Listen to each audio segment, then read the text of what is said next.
What if I told you there's a way to turn your unpredictable design income into a guaranteed paycheck every single month?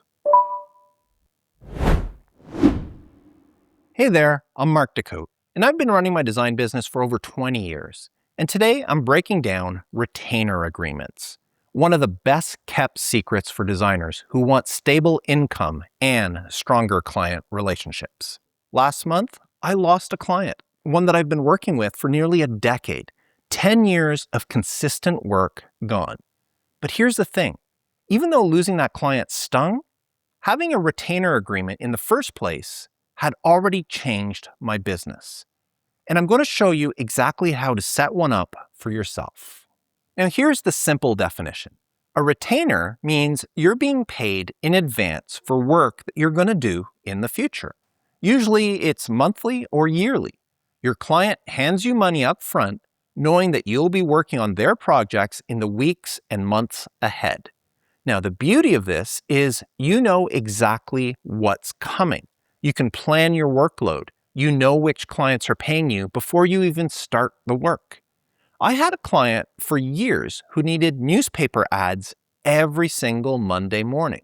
Now, we had a retainer agreement. They paid me a fixed monthly amount, regardless of how many Mondays there were in the month, or whether an ad took me 20 minutes or 4 hours to create. We'd agreed on a number, and that's what they paid me.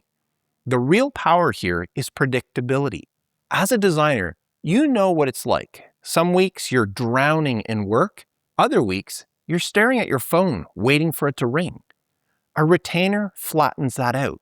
It's like having a steady paycheck, which most freelance designers never experience. So let's talk about the pros of retainer agreements. First, you get a consistent income. Every week or month, that money shows up, period. Second, you attract better clients. Your small one-off clients, they'll never commit to a retainer.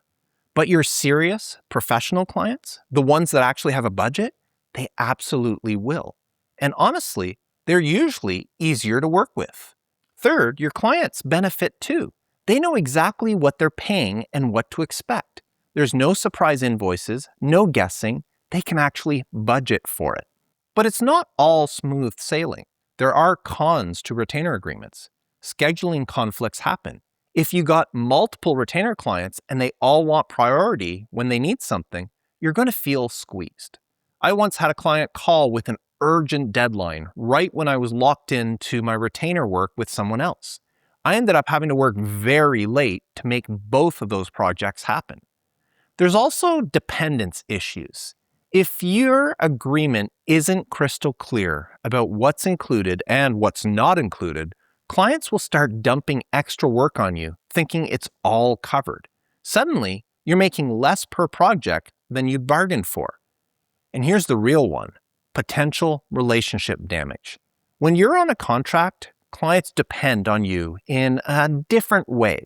If you can't deliver, it hurts the relationship way more than if you were just a freelancer they hired for one project or just occasionally. Now, I learned this the hard way. I had to take a week off for a family emergency. I let all my clients know I'd be out due to personal matters. But one client, a small retainer client, absolutely lost it. He said a family emergency wasn't specific enough, and I should have given him more details. Now, it didn't matter to him that I left because my brother had passed away and I had to fly to Vancouver for his funeral. He only cared that we had a contract and his project was delayed because of my absence. It didn't matter to him that I had provided him with years of great service, and he used that one opportunity to end our relationship. And it showed me how differently clients treat a contract versus casual freelance work. Now, not everything should be on a retainer. You need recurring work. Now, website maintenance is the obvious one. Update plugins, check for broken links, and make sure WordPress is up to date. This is perfect retainer material. Now, I always set this up with my clients right when I sell them the website. I give them all the details and tell them it's going to cost them X amount of dollars per month. And 9 out of 10 clients will take that deal. Now, also routine updates and content work for any other sort of project. If a client needs their blog updated weekly, or even their event calendar refreshed, or their social media managed, That's retainer territory. Emergency support.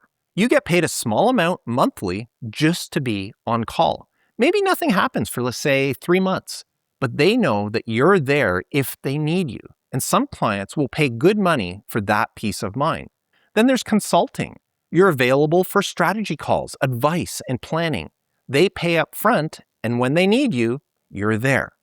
The key is recurring, predictable work, not one-off projects, not sporadic needs.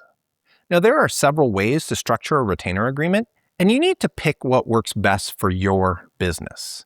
Fixed hours per week. You agree on, say, 10 hours weekly at a discounted rate. Clients pay up front, you work those 10 hours. When they're done, they're done. Now, the next week, it starts fresh. Any extra hours, you charge your normal rate. If they only use 5 hours, tough luck for them. They paid for 10. Fixed number of jobs per period. I had this with my newspaper ads. They paid for 1 ad per week. If they needed an extra ad, they paid extra. It was simple and clean. And then there's fixed dollar amount to work off. Client gives you, say, $1,000, and you track your hours at a discounted rate until you burn through that money. And when the $1,000 is used up, you just bill them for another $1,000. They get the discount on your hourly rate, and you get guaranteed work and money in the bank. And then there's preferential treatment bonus. Now, this is sneaky, but it works. The client pays you extra every month to drop everything when they call. I did this once as an add-on to a regular retainer agreement. They paid me an extra $200 a month on top of their regular retainer just to be their priority. And most of the time, it was just quick fixes that took no time. And some weeks, they never actually called. But that money came in regularly, regardless of what happened. And then there's the on-call retainer. You're basically standing by. Small monthly payment, they may call you constantly or never at all. You just have to be ready for when they do. Okay, this is where most people aren't sure about things. They get casual about it. A retainer agreement is a contract. Treat it as one. Write it up and have all parties sign it. You need to specify the amount and what the agreement covers. Is it 10 hours weekly, 2 projects per month? Is it maintenance only? Write it down and include payment date and frequency. Do they have to pay you on the first of the month? Do they pay you weekly? Spell it out so there's no confusion. And what happens if they go over? What if a project requires 12 hours, but your agreement is only for 10? You should charge them for the extra 2 hours at your full non-discounted rate. And that detail needs to be included in the agreement. Now, this matters because it prevents them from just assuming everything is included. And if they consistently go over their allotted hours, it gives you the perfect opportunity to renegotiate at a higher retainer agreement. Also, nothing should ever carry over. If they don't use all their hours, they don't bank them for next week or next month. Everything resets. Now, this protects you from getting squeezed. You don't want their 10 weekly hours to all of a sudden become 20 hours because they skipped a week. Now, give both parties an out. State that a written notice to cancel is required to end the agreement, usually a 30-day notice. And that way, you're not blindsided and they're still paying through the notice period. And include an end date or a renegotiation date. Set it up to end in, say, 1 or 2 years. And that's when you can raise your rates if needed, and you should raise them. Your rates go up, the markets change, inflation happens. Build this in so you're not locked in at whatever price it is forever. Now, my suggestion is don't pitch retainer agreements to brand new clients. Wait until you've been working with them for a bit and you see a pattern of regular work. Start by reminding them how much they've already been spending with you, show them the pattern, and then propose a monthly amount that makes sense for both of you. Now, here's the closer. Offer a discount if they commit longer. Say it's $500 a month on a monthly basis, but if they pay you for a full year in advance, give them 2 months for free. Almost every client will take you up on the yearly option because they think they're getting a deal, which they are, but you get all the money up front. Now, here's what I want you to remember. Don't get complacent. I had that retainer client for nearly 10 years. It felt permanent, but it wasn't. My client shifted to online ads instead of print, and boom, that income was gone. It wasn't a huge amount of money every month, but it was guaranteed, and losing it did sting. So even if you do get retainer clients, keep prospecting, keep looking for new work. Don't let a few retainers convince you that you're all set. You're not. Clients leave, businesses change, plans shift. But while you have them, retainers are gold. They give you breathing room. They let you plan. They let you say no to bad clients because you've already got income coming in. Retainer agreements are not for every designer or for every client. But if you've got clients coming back regularly, if you're doing work that repeats, if you want to build deeper relationships and more predictable income, they're worth serious consideration. Start with one client, get the structure right, learn what works, then expand from there.